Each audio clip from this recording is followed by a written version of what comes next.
And I discovered years ago that if you strike a slinky-like spring with any object, you don't just get a clunk on the pickup mic or a ping, you get a pew.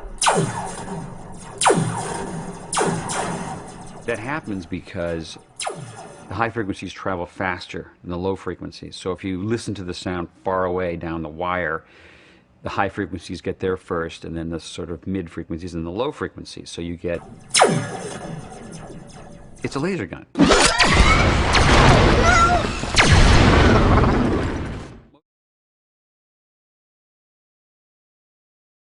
In the earliest days of live-action film and animation, if they needed wind, they would use a wind machine. And you can go fast, and you can go slow, or you can speed up and create a gust of wind.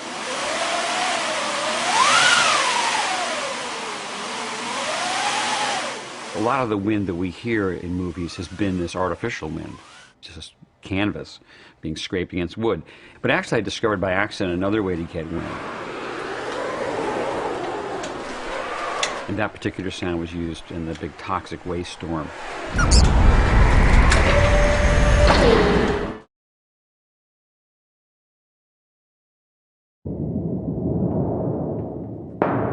It's a piece of sheet metal, and you can get a wonderful low-frequency rumble out of it.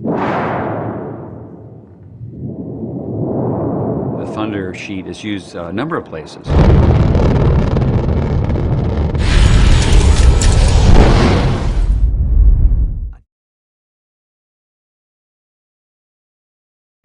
I heard a sound in an old war movie on TV. There was a private cranking a generator to provide power for an army radio in the field.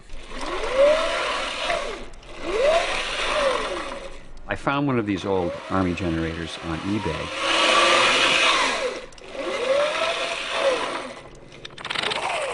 And it's the sound we use for Wally when he has to be quiet in a given scene. He's not going very fast.